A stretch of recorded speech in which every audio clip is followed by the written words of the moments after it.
जर आपण या निर्णयामध्ये आपण इंटरेस्ट घेऊन काम करण्याचा निर्धार केला तर पुणे विद्यापीठाचा हा विद्यार्थी कल्याण विभाग प्लेसमेंट सेलच्या माध्यमातून दरवर्षी किमान 10,000 मुलांना जॉब देऊ शकतो, एवढं पोटेन्शियल आहे। आणि तशा ताकदीचे ट्रेनिंग अँड प्लेसमेंट ऑफिसर आपल्या विद्यापीठामध्ये आहेत। रौंदळे सर या ठिकाणी समोर बसलेले आहेत।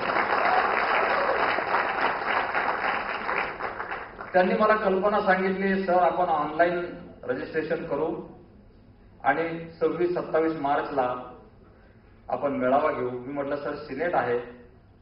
ते म्हटले तुम्ही त्याच्या पूर्वतयारीसाठी आम्हाला मदत करा, 26-27चा मेळावा घ्यायचं प्रत्यक्ष काम आम्ही करू। आणि सिनेट असूनही मी त्यांना होकार दिला, कारण विद्यार्थ्यांना जॉब मिळणं महत्वाचं आहे। एक महामेळावा जॉब फेअर त्यांनी आयोजित केलं, विद्यार्थी कल्याण मंडळाने सहकार्य केलं आणि ऑनलाईन रजिस्ट्रेशन केलं। आमचे डोळेच पांढरे झाले।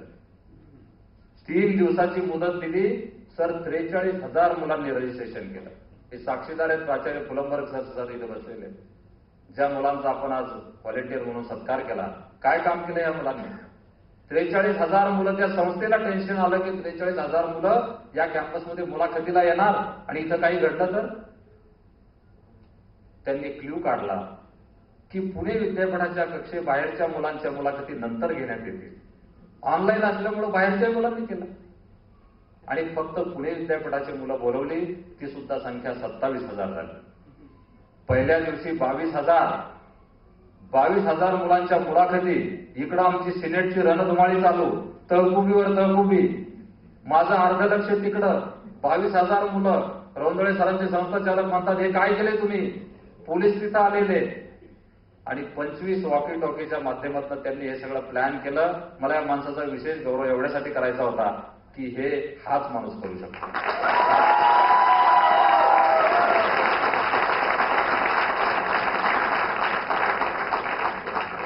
हा एक प्रयोग करून आम्ही बघितला। असे 41 लोक पुण्यात आहेत, ट्रेनिंग अँड प्लेसमेंट ऑफिसर। यांना जर का प्रॉपर डायरेक्शन दिली तर मी सांगितलेला आकडा मागे येणार नाही। 10,000 मुलांचे जॉब देण्याची क्षमता या लोकांमध्ये आहे। 27,000 मुलांच्या मुलाखतीमधून त्यांनी मला काल डेटा पाठवलाय। 15 कंपन्यांचा आम्हाला अहवाल आलेला आहे। 15 कंपन्यांनी दिलेल्या अहवालानुसार 1,118 मुलांची शॉर्टलिस्टिंग झालेली आहे। 273 मुलांना ऑफर लेटर दिले आहेत, ते नुकतेच आता काही दिवसांमध्ये जॉईन होत आहेत आणि उरलेल्या 14 कंपन्यांकडून आम्हाला माहिती येणं अपेक्षित आहे 2 दिवसामध्ये। मला खात्री आहे की या 27,000तून किमान 2,500 मुलांना नोकरी मिळाली। फक्त 2 दिवस त्यांनी कष्ट घेतले आणि म्हणून सर मला असं वाटतं की या योजना कोणत्या आहेत त्या नावाला महत्व नाही।